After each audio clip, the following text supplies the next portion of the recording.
Today, I'm absolutely delighted to be talking about a topic that I haven't covered on the podcast yet, and that is diversity and inclusion.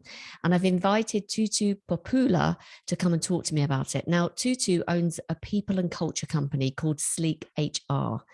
And as well as her many HR services, she actually happens to be an advisor for any issue about diversity and inclusion. She works a lot with creative agencies. So I thought this was an opportunity for me to learn about diversity and inclusion, and also for the audience to learn more. So Tutu, a very warm welcome to you. Thank you, Jenny. Thanks for having me. It's an absolute pleasure. And I love following you on LinkedIn. And I recommend anyone that's listening to do the same, because you put out some really brilliant content and educational videos. So well done. Thank you very much. Would you mind sort of starting off by just telling us a bit about you and, just a short intro to who you are and what Sleek HR does? Okay, so once again, Jenny, thank you very much for inviting me on here. Your podcast is amazing, and I just grateful for the opportunity, really. Thank you. My name is Tutu, as you've introduced me, and I'm an HR diversity and inclusion consultant. So I started off my career working in HR mainly, and I kind of did that now for about, it's just approaching my 15th birthday.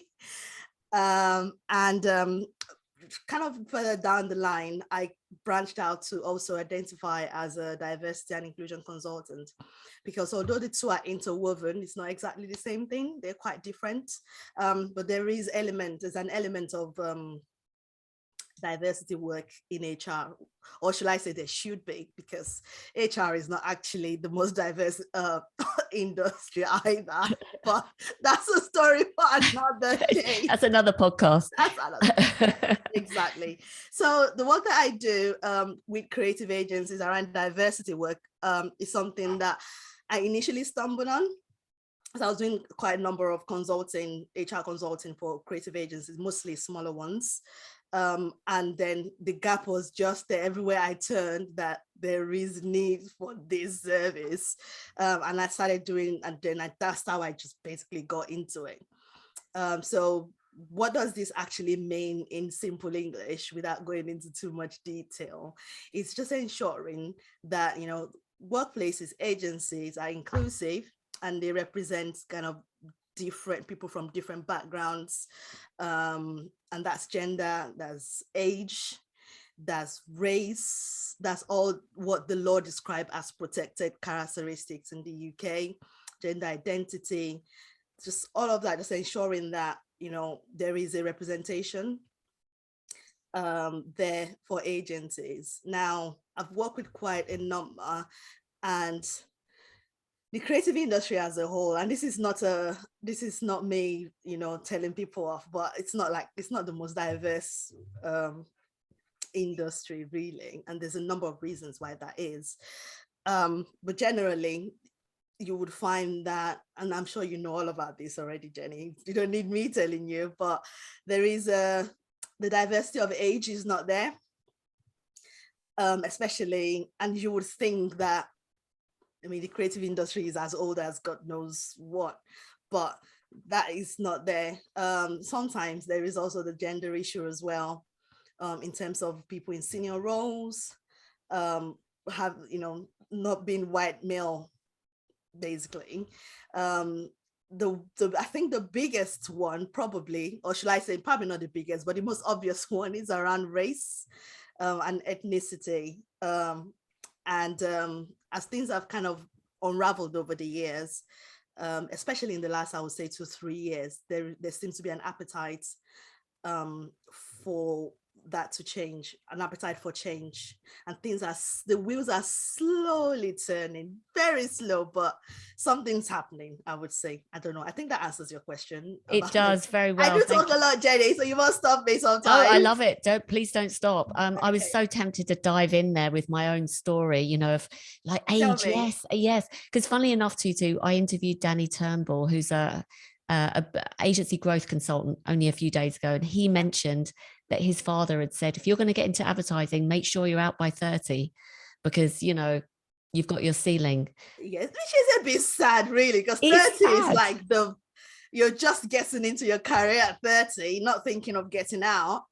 No, exactly. But let's not get sidetracked, because I know that I will. But I was just curious. So you obviously sort of developed your consultancy business on the back of this demand that you've seen from people coming to you with questions.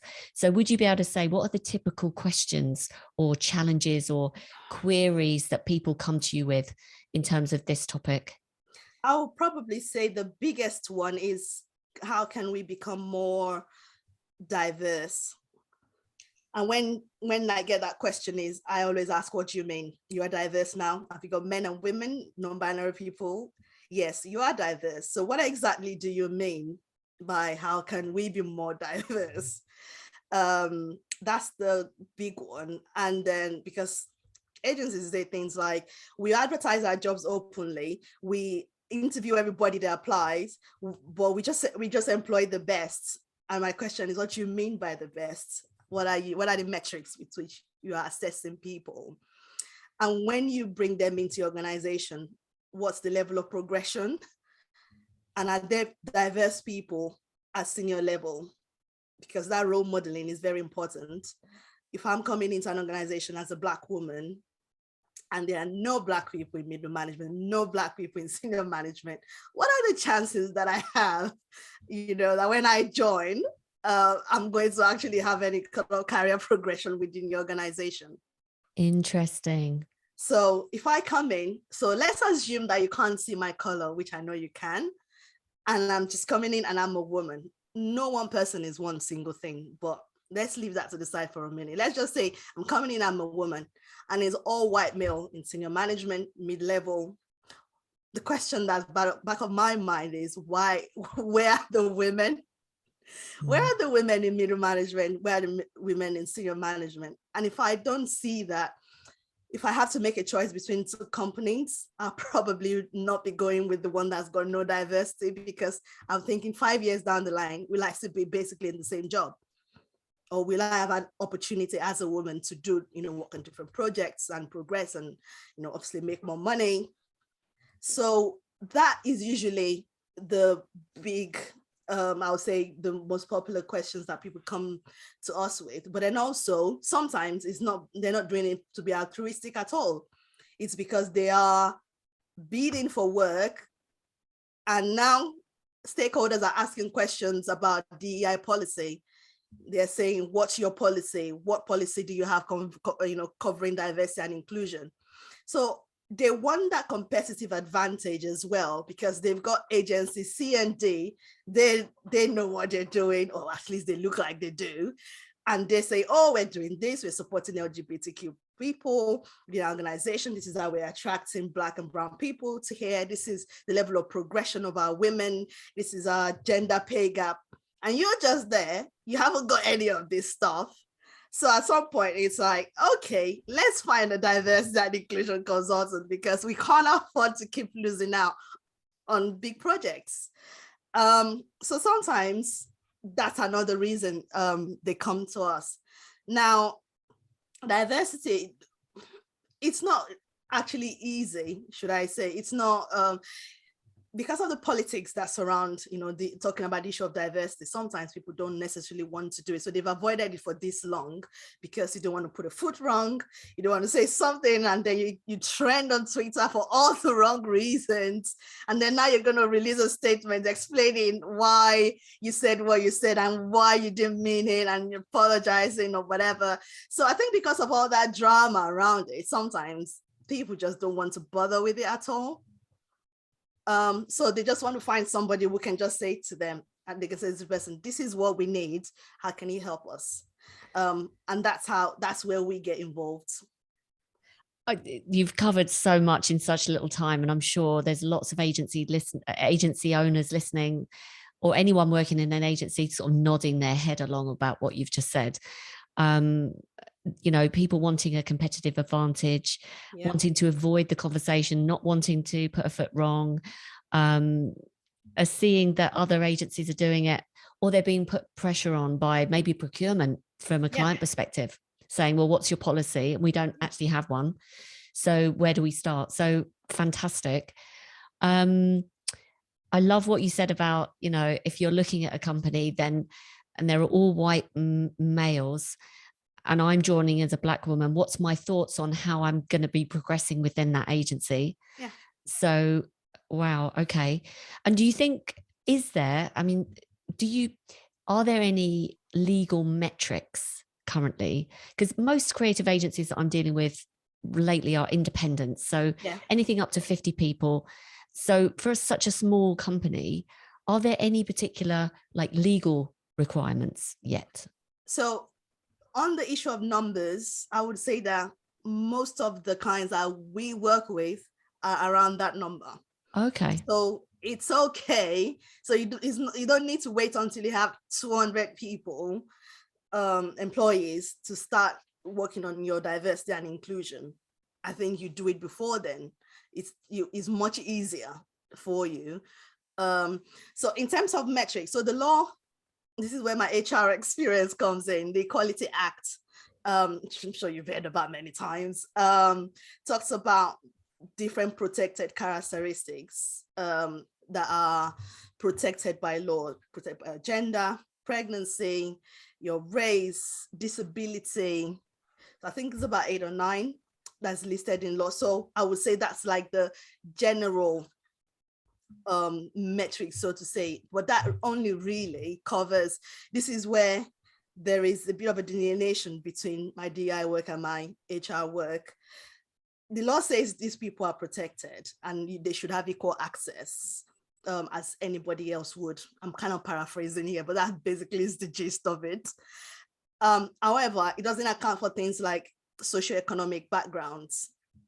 So I might be a white male and automatically people might say that I'm privileged, as an example, but I'm a white male from an economic background that's not, should I say, not very good, not very great. So in that sense, I am disadvantaged as well. So when the law says, gender, race, because I'm not a woman and I'm white, does not necessarily mean that, my life is, perfect and I will never suffer any disadvantage. That economic part still puts me at a disadvantage. Now, the sort of discrimination that this person would face would be different from the one I would face, for example. But there's still something there. So that's why it's important to look deeper when it comes to, so not just look at this is what the law says, and as long as we're compliant in that area, we're fine. But no, look at people from underrepresented, backgrounds, socioeconomically deprived areas, for example. There is a lot of work to be done there, especially in the UK. So there's an assumption that if you have a job, you go, through a 9 to 5 or whatever times you do, you're doing okay. But there are people that work that still go to food banks and things like that. So there are metrics. I'll use the word loosely, metrics, but it's still important to ensure that, you're looking closely. What I would usually advise is that you consider for, you've got under 50 people, and this advice actually is valid for those bigger as well. Look at these areas and you would cover a lot doing that. Check your systems. What systems do we have in place in terms of how we capture data when people come and work with us or want to come and work with us, or how they progress? Check your processes that you have in place. What's our recruitment process? Are we still recruiting? It's 2020, but are we 2022? But are we still recruiting our friends' children for internships? Okay. If we're still following that process, or we're still giving jobs to our mates, let's face it, we know this will never end. Okay. I think until the end of time, that will still continue to happen. But what formal process do we have in place to ensure that the impact that this kind of decisions will make is minimized? Because this is how people lose out on opportunities, because jobs are basically being given to mates. Okay. Not saying it happens all the time, but we know it does. So what are the process you have for recruitment? What do you do in terms of progression? Is there an active plan, or are you leaving it to chance that when people come and work within your agency, they go from account executive to senior account executive? And what's the career progression path? What does that look like within the pay? Also, what does pay look like when people are starting? Are you benchmarking your salaries within your organization? Or are you basically offering men and women the same thing? Now, these things sound really obvious, and some people would think, of course we do all this, but do you really? Is this noted? Is it written down somewhere? Are people following it? Because sometimes most agencies, I'll say, they start off as founder-led businesses. You start getting more jobs, you start getting more people on board, and then it's just growing, and then you're just focusing your attention on the business development, because obviously that isn't important. Otherwise, if there are no contracts, there is no agency.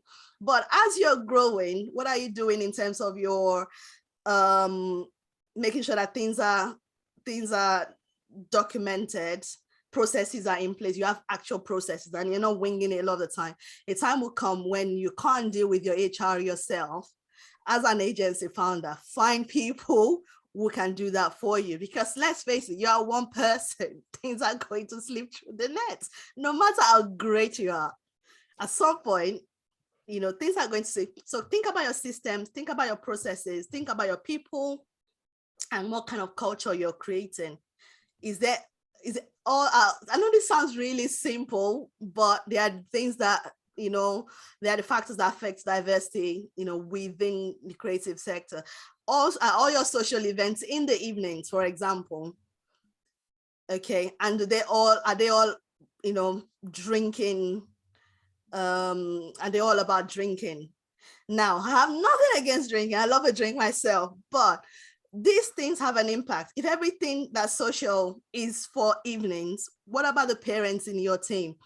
Especially the women. We know that women have the majority of the caring responsibility. Not saying that men are not involved, but when we look at overall, women are impacted more with childcare responsibility, or looking after a disabled person within your family and all of that.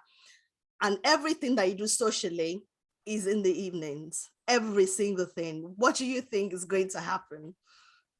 At some point, there's bound to be a feeling of exclusion there.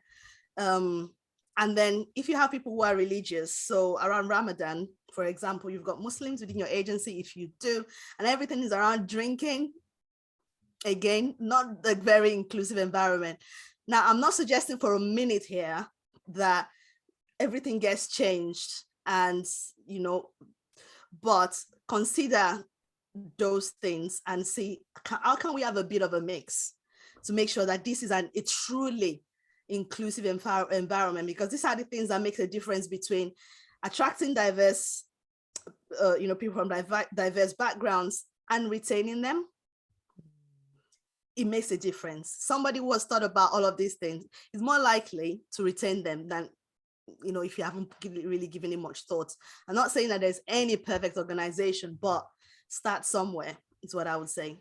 Can I just pause you there? Because I think you've shared so much insight already. This has been brilliant. And you're right. I mean, in fairness, a lot of agencies are started by, you're a freelancer, and then you start growing your agency, and there's a million things to think about. Yeah. Keeping the lights on, keeping the business coming in, let alone stepping back and thinking about your processes and are we being inclusive enough? So there's a huge amount of pressure, and I can see why you recommend get someone who specializes in HR early on to consult with, and then maybe kind of take this, take some of the thinking away that they could be doing on your behalf. But absolutely. And I wanted to pick up on a couple of points you said. Sure. You started off by saying systems, i.e. capturing data. Can you give me an example of what you mean by that? Okay, so let me use a recruitment process as an example, because most of us would have gone through some kind of recruitment process at some point. When you're hiring, who are the people that are applying to work with you? Because when people think about having diverse people within the organization, people from underrepresented groups. We start thinking from the point of when they're actually employed, but you need to be thinking about the attraction stage. So are we attracting enough women to work with us? Are we attracting enough Black and brown people? How would you know that if you don't capture data? Now, you can't not make assumptions on their names, because my name may be Alice Kirk. You make an assumption that I'm a white woman, I might be Jamaican. Do you see what I mean? So you don't actually know by the name. So when you have a recruitment system, a recruitment process, start thinking, and you're thinking about diversity and inclusion already, start thinking from the attraction stage. So you have to capture that data somehow. I would recommend having some sort of application tracking system. The good thing is there's so many of those now, and they're not all expensive at all. I mean, they're still the expensive ones, but for different budgets, you can't find them.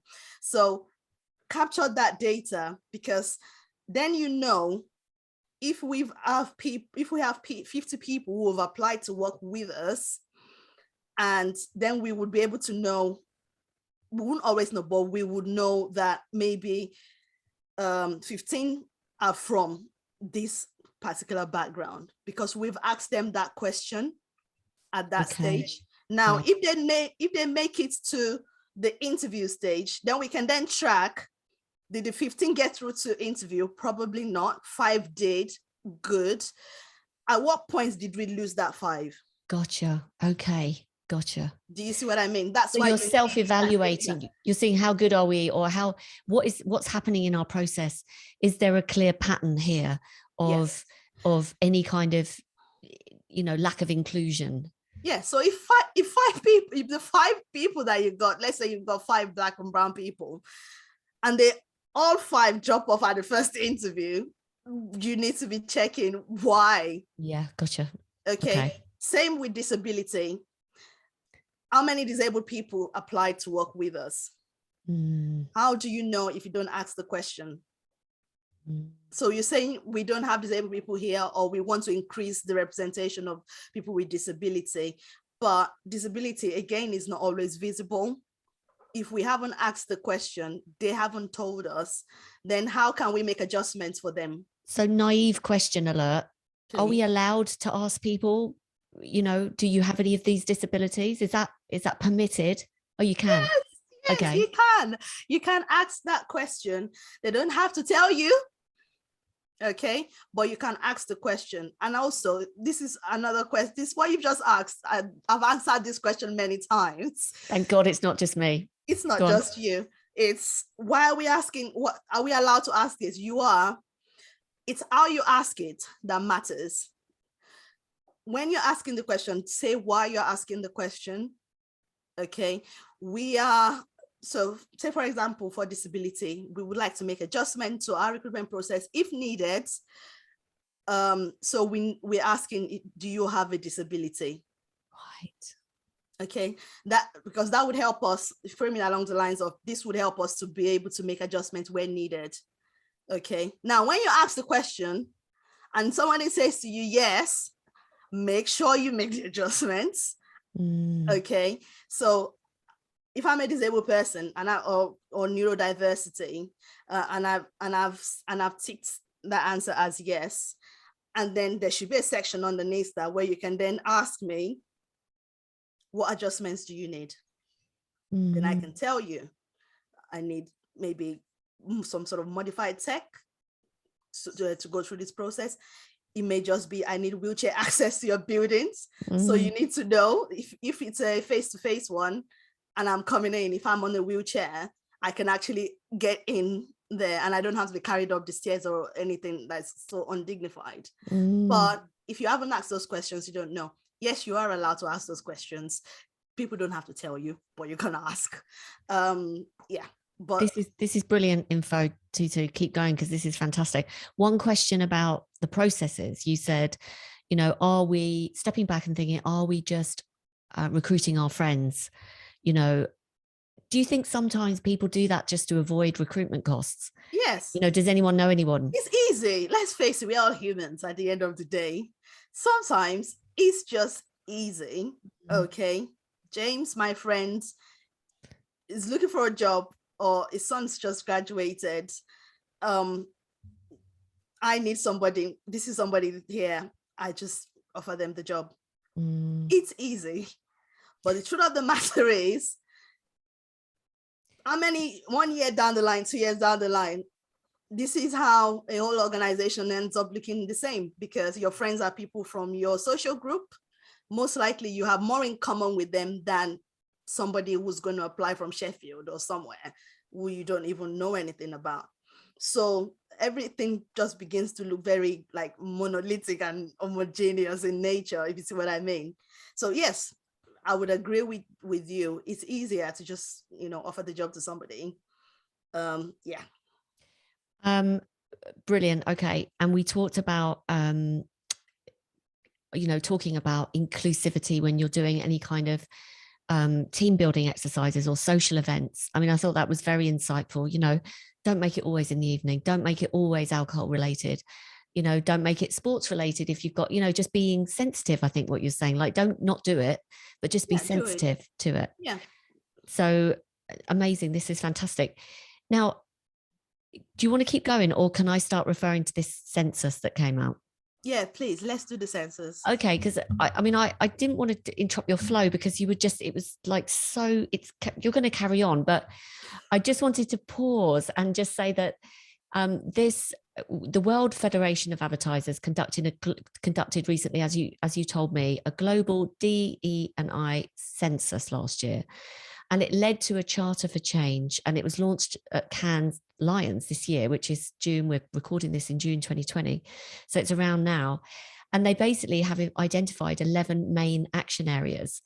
And what I'd love to do, Tutu, is just maybe not perhaps go through every single action area that they're talking about, but certainly get your point of view on this. I mean, first of all, just in terms of the actual initiative itself, what's your view on what they've done here? I think it's amazing. I think it's fantastic. I absolutely love it. And that's because coming from, such an established organization, an event that, brings together everybody basically within the industry, for them to be saying this. So I'm sure there's nobody now that doesn't know that it needs, to do diversity work, or inclusion is important. We all know that now.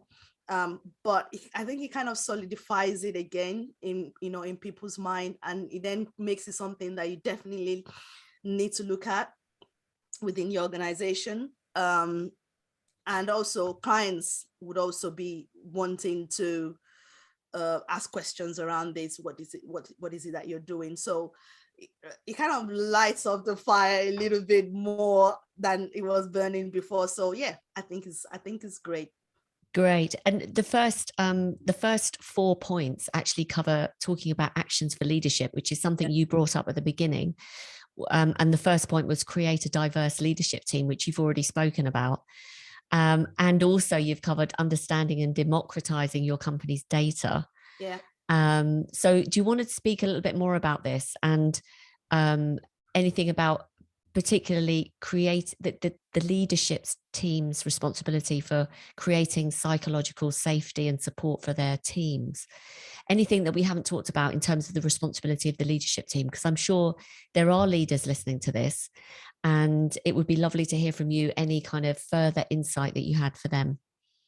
So this is really important, because people need to feel like they can say things and they're not going to be, well, they may ruffle feathers, but it's basically not going to cost them their job.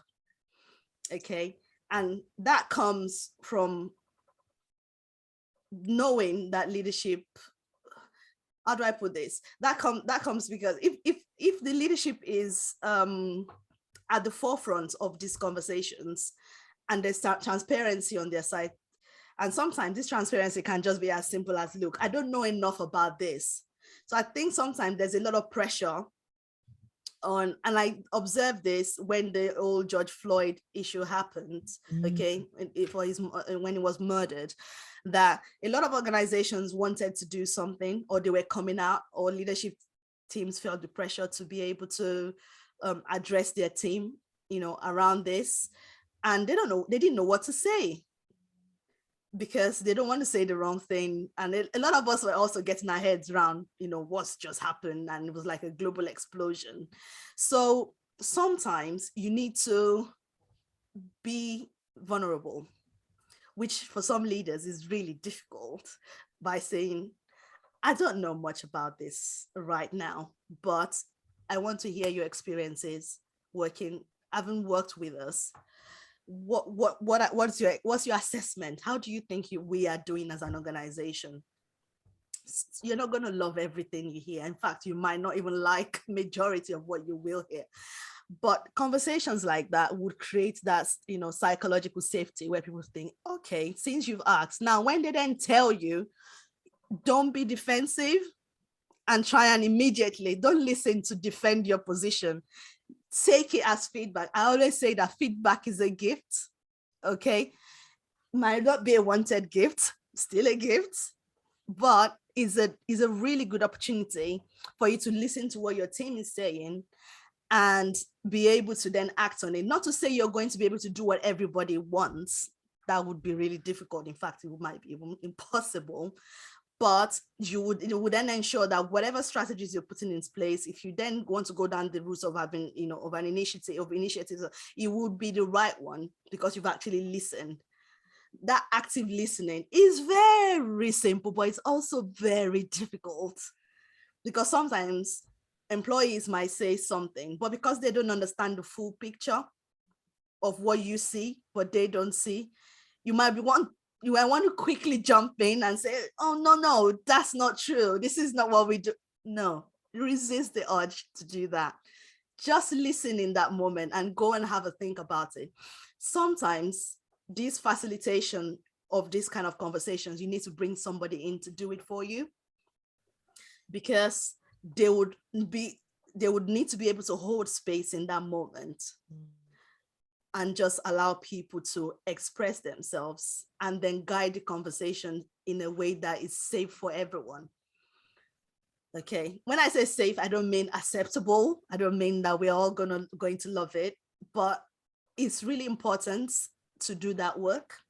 And I think a lot of agencies, some have done this work and some haven't. Sometimes it's probably just fear.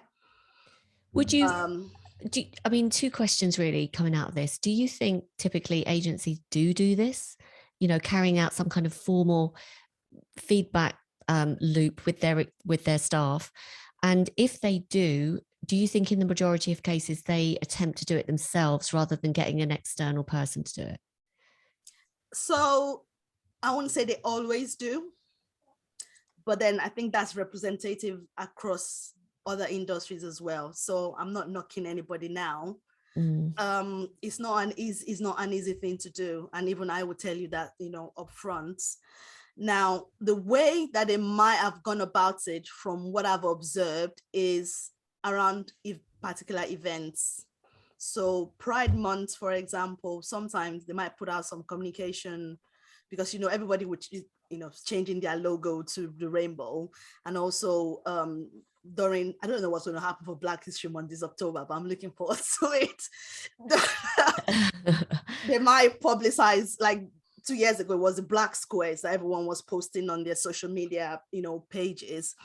So that's what they're doing externally. Internally, they may be talking about, we want to do better. We would like to do better. We want to increase representation. Some might even announce targets that this is what we're doing. And usually it's that window, I think, that some would use to ask for feedback from their staff.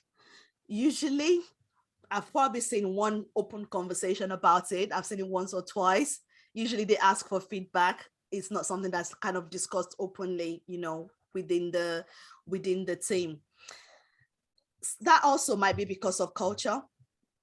So different, cultures within every organization has their own personality and culture and how they do things. And so some might just want to go with what they're used to, was safe for them. But I will always say, what I would say in that kind of situation is try and rock the boat a little bit. You might get a little bit more out, get somebody external, let that happen, ask for, as part of your kind of feedback process, somebody that doesn't really know, that this person in accounts doesn't get along together, with that person there. I would just throw the questions out there and see what comes back. And can also, because they're external, there might be a level of trust where people think, okay, maybe this is going to go somewhere, as opposed to be, it's just Dave, the founder, asking us again. Apologies if there's any Dave listening.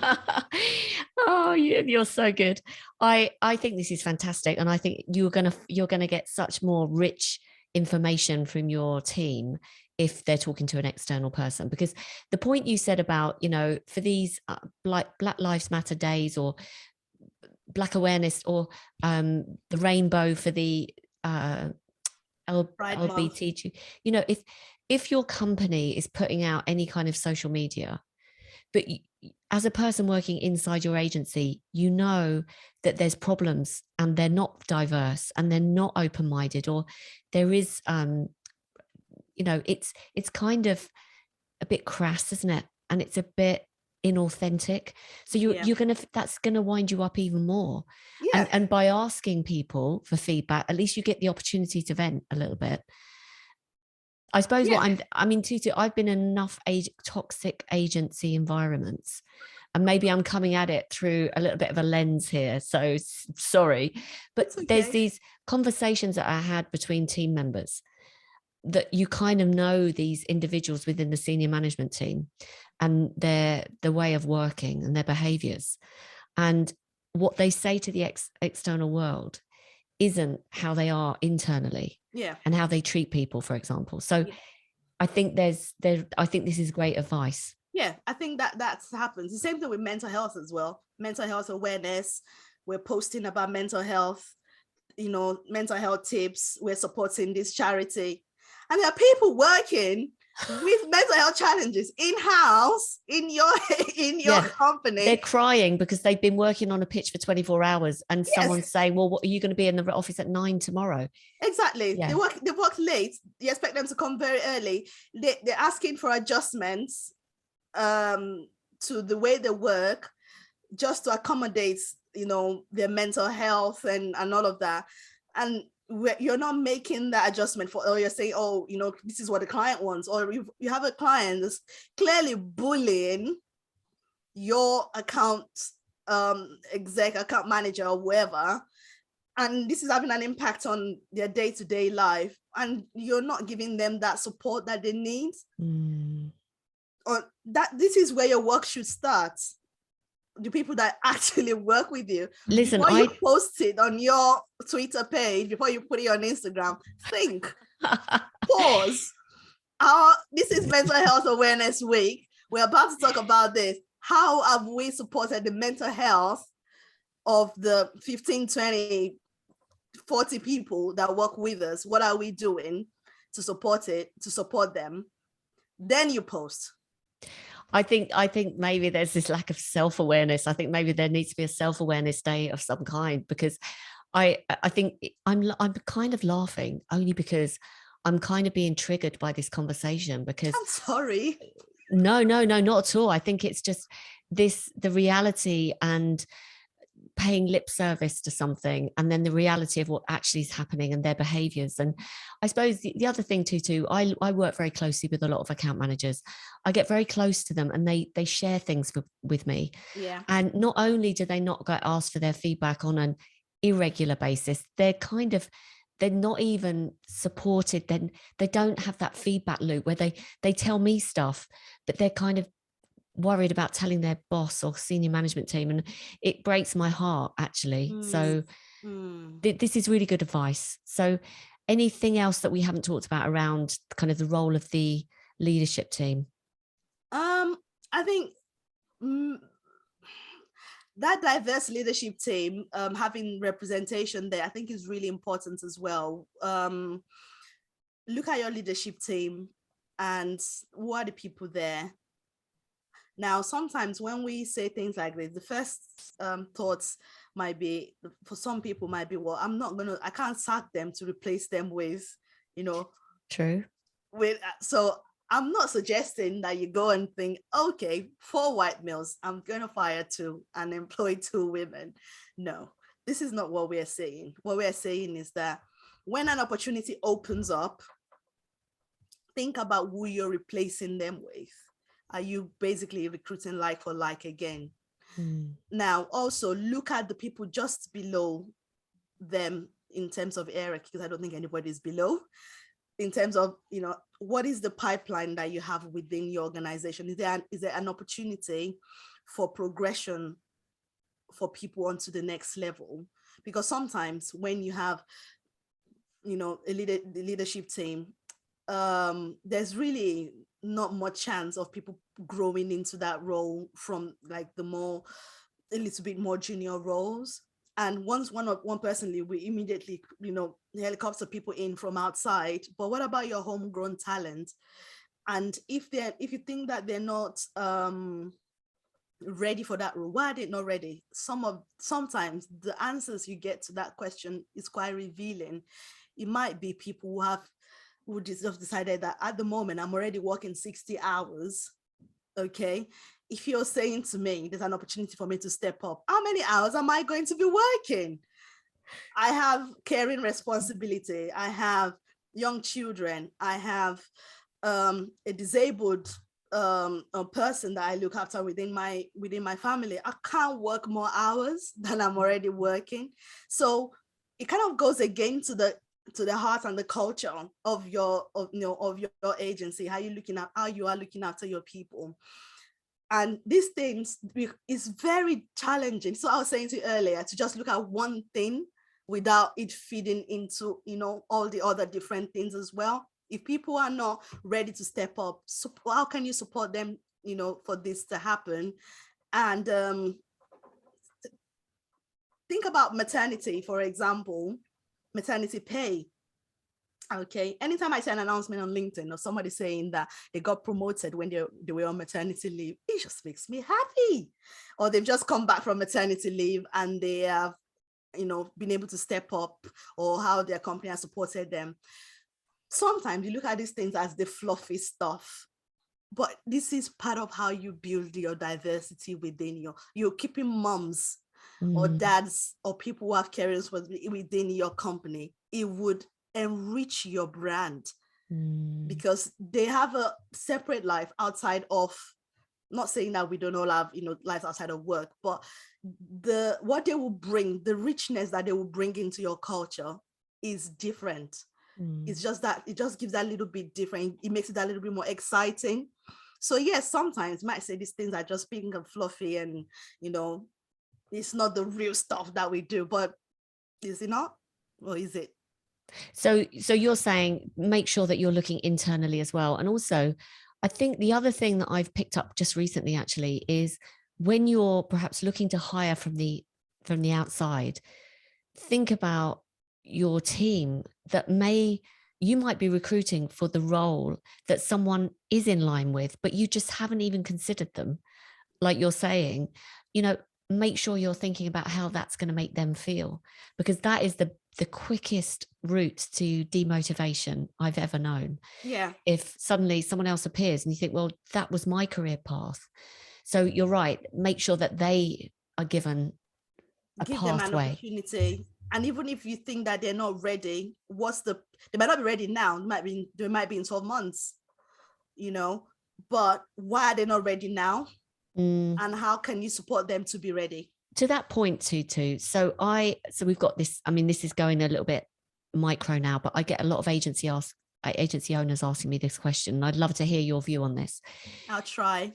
The biggest leap in the account management space is going from account manager to account director, possibly because all of a sudden you're in charge of a team, possibly because up until this point, it's been very operational and getting projects through the agency rather than understanding the client's business, being more strategic. So in lots of senses, there's a big leap. And a lot of agency owners say, this account manager is not ready for account director. And they struggle to come up with the pathway. They struggle to pin it down. what's your approach for creating that pathway? That's a good question. If you say that they're not ready, why are they not ready? I mean, it could be a number of things. I mean, sometimes they say, oh, they haven't got a lot of executive presence. So if I've got to think that that person is going to be suddenly dealing with the C-suite or the CMO, and up until this point, they've been dealing with the marketing managers, they're not coming with any presence, or it could be a number of things, but they've got it in the back of their mind. Help them to be ready is what I would say, because at the moment, retention is one of the biggest issues, the organizations are facing. People are just basically jumping ship. That would always happen anyway, but just that we're seeing it at a level now that's so high, I do wonder whether it's going to be sustainable long term, but that's another story. But if you see someone with potential, and I don't even like using that word because I believe that we all have some level of potential, but let's just take that on face value. And this is the natural progression for them. Help them before you actually even have that opening. For example, you're an agency owner, or you're an account director, or and you are going into these meetings. You know that this person has only dealt with marketing managers before. Ask them to come with you. They would learn by observation. Okay, they would learn by observation and have a debrief before and after. This is what we're going in there for. This is how I think it would go. And when they're at the meetings, when you feel like they're ready, let them contribute as well. So not just going as observers. This is how they're going to learn. This is part of your work. This is part of learning within an organization.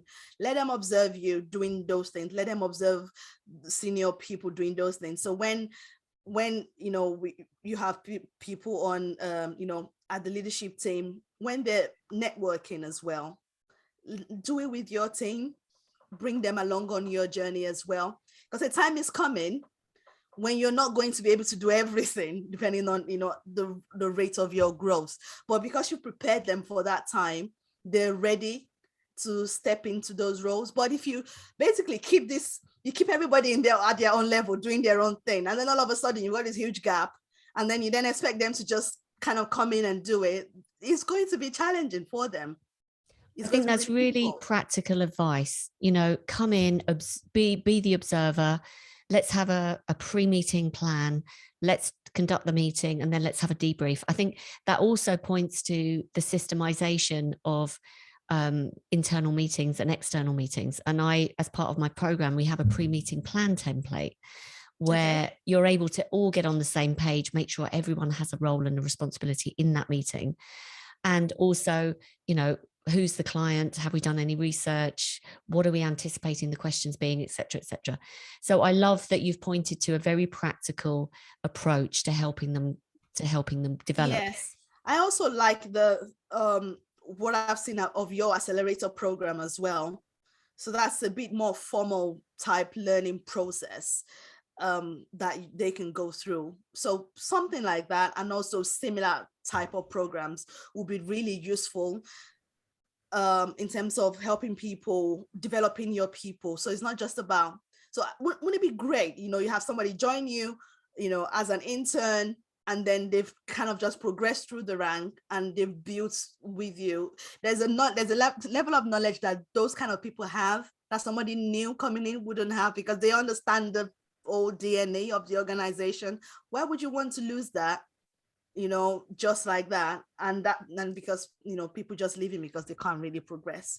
And I hear that, I mean, not just here, this is something that we've observed, is that sometimes people feel like they have to leave to be able to get a pay rise or to be able to get promoted.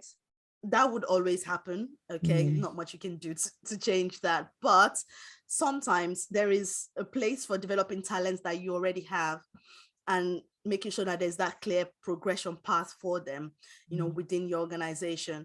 With creatives, especially with the younger people, sometimes it's really difficult to nail down what they are best at, because they come in, they're so creative, there's so much information out there, and they do so many different things, and they do it so well. And it's like, oh, where does this person fit in here? Do I want to pigeonhole them here? But roll with it and, you know, use their talent in that way. Let them have the opportunity. It's something that's been said about, you know, the Gen Z and how they work, and they just know so many things. They want to do so many. They want to try their hands at so many different things. I think there's a real opportunity there to be able to, you know, roll with that, and not just say, okay, this is how we've always done it. You're either here or you're there, and that's it. Because then you're missing out on that knowledge as well. So think about building the role around the individual's strengths rather than trying to pigeonhole them into one thing. Yeah. Let them try different avenues, but also then kind of see what they're accelerating at and see what they're enjoying. Absolutely. And when they're in flow, and then just crafting. Think that is being quite progressive with your kind of business model as well, isn't it? Yes, it is. It's not easy, and I can probably hear somebody in my ear now saying it's easy for you to say because you do the HR, you do the diversity. It's not quite the same, but if you start thinking along those lines, you know, it would be something that, you know, would be useful for you to do. I think, like, particularly for the audience that we're talking to at the moment is typically agency account managers. A lot of people with that title have what we call a hybrid role, where they do project management, like timelines, estimates, you know, resourcing, tracking, trafficking. But also the other half is the pure account management, which is a lot more commercial. It's a lot more about developing the client relationships, growing the account, understanding the client's business, making inroads to sell more stuff, and, you know, to see opportunities to add more value to the client. So often you find people that have a leaning towards one side of the role or the other. They frankly prefer one side, or they just have a natural bias for it. So it's about spotting that, isn't it? And not trying too hard, because you could have a super duper project manager there that you don't want to lose. No. Instead of a pure account manager. Yeah. Listen, I'm just conscious of time. Tutu, you've just shared like knowledge bomb after knowledge bomb, and I've just been having, I think, yeah. We haven't talked about underrepresented groups a lot in terms of age, or actually mental health. You did touch on mental health. Is there, because mental health recently is quite a big topic, isn't it? It is. Is there any tips or insights that you can share for agency owners that maybe kind of this might be your topic that's coming up for them? I think around mental health, there needs to be, it can be a little bit, you know, challenging to talk about, but you need to do it. Now, around mental health, there needs to have support in place. Sometimes you think we don't really that's very involved when we, you know, start talking about people's mental health and things like that. But if people ask the question, is everybody okay? Sometimes we think about big grand gestures that we're going to make. We're going to have a strategy, have a plan around mental health, and sometimes start with, is everybody okay? Okay. And it kind of removes the air of formality a little bit, and people think, actually, am I okay? And also transparency for leaders. You've had a bad day. Feel free to share that with your team. They see you're perfect. You do everything. You know the answer to everything. There is a level of pressure that surely that's bound for your team, because now they want to be perfect as well, consciously or unconsciously. You never share any bad moments. Everything's great. Everything is perfect. So having a level of vulnerability as a leader is really important. Today is not a good day for me. You know, this has happened and that has happened. I'm not doing great at all, but I will be okay. I'm going to take the afternoon off or whatever. What that does is not just you oversharing, okay? What that does is it humanizes you as a leader. They don't see you as a leader. Now you're Tom, okay? And that then gives them permission as well. On the days where they're not feeling great, they feel like they can express it. But if they see you all the time, never have a bad day, you're always great, it's then difficult because for them to also be able to say when, things are not going well. And sometimes you get to know people more when they share, these things with you. And then you might find out some things about them that you didn't know before that actually would impact how they work, who they are. It tends to know them a little bit better that way. So as a leader, be vulnerable, okay, be human, ask people how they are. And when they share things with you, if it's not something that you don't feel like you have to come up with a solution to it, sometimes they just want to talk. Stop for a minute and talk and listen, and listen to them. If you get to a point where you think, okay, this is really serious, get help. Refer them. I think it's really useful. The mental health first aid course, I've been on that, is really useful resource for leaders.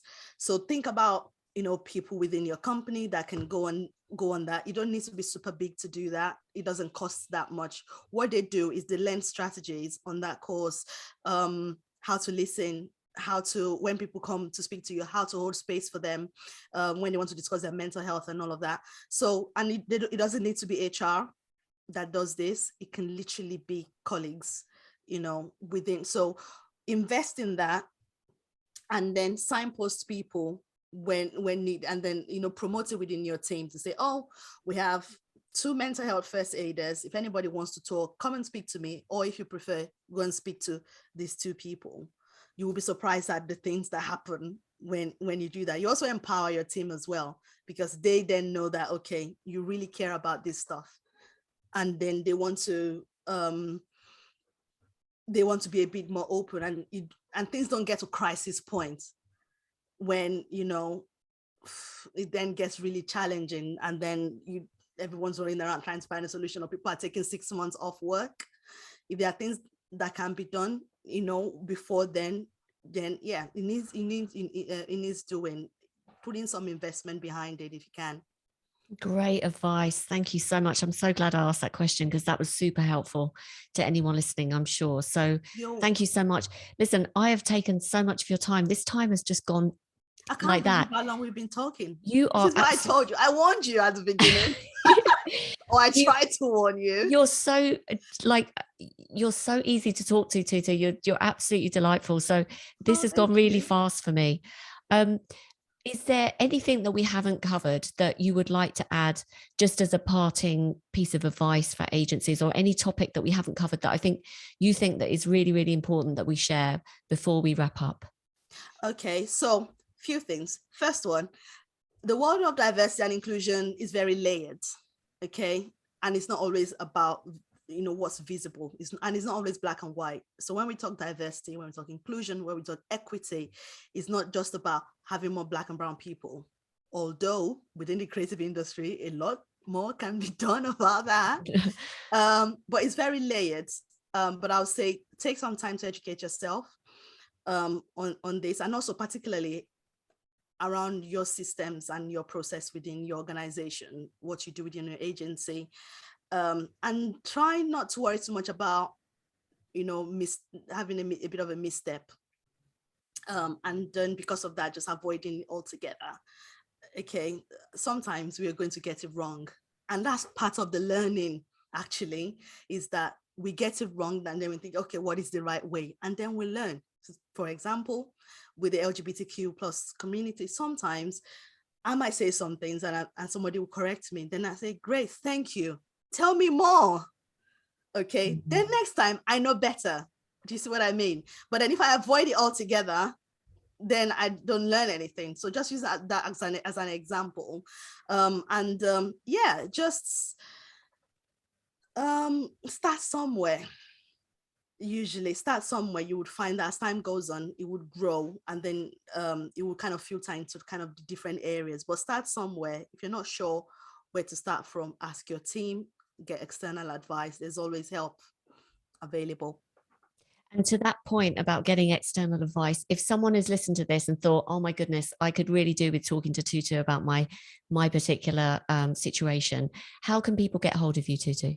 So I'm on LinkedIn, Tutu Popoola. Find me on LinkedIn, or you can send me an email, tutu@sleekhr.co.uk. Yeah, go and watch some of my videos on there. I've been told they're good. They're short, just to get it's kind of a sense of who I am and what I do. I do try to post there, but sometimes I hope it, and we'll put those links in the show notes. And I think yes, hopefully people have got a sense for you as we've gone through this conversation, because you're so open, so straight talking, and you clearly have a lot of experience in this area. So I would urge anyone that's got any kind of situation that they'd like to discuss around DE&I to talk to Tutu. So Tutu, thank you so much for joining me. This has been absolutely brilliant. You're welcome, and thank you for inviting me as well. We would have thought that meeting on LinkedIn would lead to this, but there we go. This is where we are now, and it's lovely. I really enjoyed talking to you, Jenny, and very much appreciated as well. You too, Tutu. Thank you so much.